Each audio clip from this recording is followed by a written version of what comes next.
projeto, eu lembro que há uma flexibilização da lei de licenciamento ambiental a partir daí, simplificando alguns processos e criando uma modalidade de autodeclaração. Por exemplo, há uma dispensa para o processo de licenciamento em casos como obras de serviço público, de distribuição de energia até um determinado nível, sistemas e estações de tratamento de água e esgoto sanitário, obras em rodovias que não levem ao aumento da capacidade, usinas de triagem de resíduos sólidos, pátios, estruturas ou equipamentos para a compostagem de resíduos orgânicos, usinas de reciclagem de resíduos da construção civil, entre outros, são alguns dos empreendimentos que vão ter licenças dispensadas a partir da aprovação desse projeto. Contato retomado, senhor Carlos Bocuí, presidente do Instituto Brasileiro de Proteção Ambiental. Bom dia, bem-vindo à CNN. Bom dia, Nonato. Bom dia, ouvintes. Qual é a avaliação que o senhor faz desse projeto aprovado semana passada, senhor Carlos? Olha, esse projeto, ele é evidentemente muito ruim, porque ele começa a partir de uma discussão que se iniciou há praticamente 10 dias atrás, e ele é totalmente descolado do projeto anterior, das versões anteriores que vinham sendo vistas desde 2004. Então ele surgiu exatamente no atendimento de alguns interesses setoriais pela mão da bancada ruralista. E aí o que acabou ocorrendo é que se trata de um projeto que ele dispensa de licenciamento muitos empreendimentos, tem uma tipologia que é significativa, que é dispensada de licenciamento, e ele inova com a perspectiva do autolicenciamento, ou seja, uma autodeclaração. É como se eu dissesse ao Departamento de Trânsito que eu sou bom motorista e então já consigo a minha carteira de habilitação, né? É o autolicenciamento. Então, por conta dessas alterações, que são não só pela dispensa, mas também pelo autolicenciamento, o conjunto de empreendimentos que tramitam hoje, eles são dispensados em 99%. Então, por aí se tem uma dimensão da fragilização do processo. É importante dizer que o objetivo do licenciamento ambiental é verificar os impactos ambientais dos empreendimentos. Da forma como o projeto se colocou, ele dispensa essa visão de impactos ambientais. Isso atinge, em essência, a própria figura do licenciamento ambiental brasileiro, que está claramente estabelecida na Política Nacional do Meio Ambiente, na Constituição Federal, que é a avaliação prévia de impactos ambientais. Além disso, tem o problema dos impactos sinérgicos e cumulativos. Como você tem muitas atividades que têm pequenos licenciamentos numa mesma área, a partir de um certo momento, a fragilidade dessas áreas implica numa avaliação conjunta desses impactos ambientais. Por exemplo, numa bacia hidrográfica, quando você lida com empreendimentos agrícolas e envolve a aplicação de agrotóxicos. Entendi. E aí, o resultado disso é o impacto nas águas, né, no abastecimento. Então, essa é a visão que nós temos do projeto, muito insuficiente para averiguar os impactos ambientais. Senhor Carlos, a Larissa tem perguntas também. Senhor, eu queria saber se essa decisão, já que o senhor destacou aí os pontos negativos, se essa decisão pode ter sido tomada após esse assunto ter sido reaquecido também em torno do tema na cúpula do clima. O Brasil está em pauta aí também nesse assunto ambiental, exatamente também por causa da floresta amazônica. Eu queria saber se o senhor acredita que o assunto veio à tona novamente por causa também desse tema na cúpula do clima.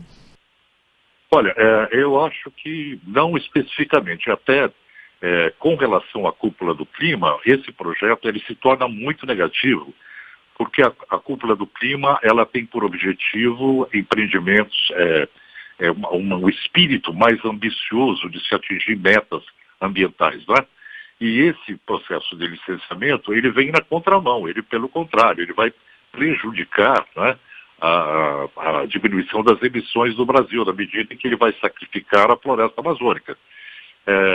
Nós entendemos que o fato de ter surgido agora esse projeto foi o alinhamento do próprio governo federal, do Executivo Federal com o Centrão, né? E isso, entre as prioridades do governo federal, estava a dispensa do licenciamento ambiental.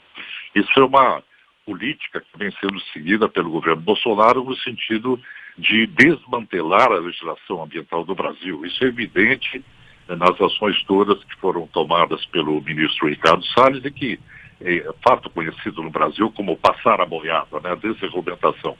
Essa desregulamentação ambiental era feita por meio de fragilização de normas ambientais, que são normas infralegais, decretos, portarias, tudo aquilo que pode ser feito no âmbito do Ministério do Meio Ambiente. E a partir desse momento, dessa ligação com o Centrão e dessa facilidade de trânsito do governo, o que acabou acontecendo é que esse desregramento da área ambiental brasileira, ele passou a ser objeto até do próprio legislativo, ou seja, agora nós estamos passando por um desmantelamento da legislação ambiental brasileira na Câmara Federal. Agora, senhor Carlos Bocuí, os defensores do projeto falam, e o senhor está falando aí de normalização ou normatização, eles entendem que hoje há pelo menos 30 mil normas entre municípios, estados e a União, e simplificar isso poderia ser uma boa medida, ou seja, esse volume de normas não gera uma insegurança jurídica, por exemplo, para algum investimento aqui no Brasil? Olha, depende do ponto de vista que você olha. Um bom advogado que trate dessas questões sabe que o conjunto das normas jurídicas hoje que tutelam o meio ambiente, ela deve ser verificada na perspectiva da norma mais restritiva, não é? Então, isso acaba se tornando um modus operandi que não é difícil de trabalhar no aspecto jurídico. Agora, o que eles fizeram, na verdade, na Câmara Federal, foi a dispensa do licenciamento e promover o autolicenciamento. Não foi imprimir segurança jurídica ao processo. Pelo contrário, houve uma fragilização porque é um descolamento hoje da forma como ficou caracterizado o licenciamento ambiental da própria Constituição Federal e da própria Lei da Política Nacional do Meio Ambiente. O que causava dificuldade para o licenciamento ambiental eram dois fatores. O primeiro era a elaboração de projetos, a má elaboração de projetos que não dimensionavam efetivamente impactos ambientais. E o segundo ponto era a falta de estrutura dos órgãos ambientais para dar resposta a isso. Quer dizer, você tem que ter gente, tem que ter equipe, tem que ter operacional, tem que ir a campo, que não basta apresentar um estudo de impacto ambiental dizendo que lá naquele local onde vai se empreender não tem as características ambientais que tem que ser protegidas, mas o órgão ambiental tem que ir a campo para averiguar, né?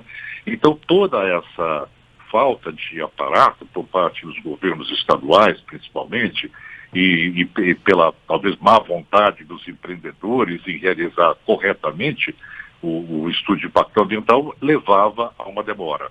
Agora, Nonato, isso acontece no mundo todo. O licenciamento ambiental no Canadá, ele é tão rigoroso, ou mais do que no Brasil, países da Europa também. Então, não há por que a gente achar que no Brasil a situação deva ser diferente, mesmo porque a nossa riqueza ambiental, né, o DNA ambiental do Brasil é completamente diverso, é muito mais rico do que no resto do mundo por conta de floresta tropical, biodiversidade, enfim, por conta das nossas fragilidades naturais. Ok. Senhor Carlos Bocuí, muito obrigado por atender a CNN e trazer aqui a sua visão a respeito dessa aprovação. Lembrando que o projeto ainda vai ao Senado. Muito obrigado e um bom dia para o senhor.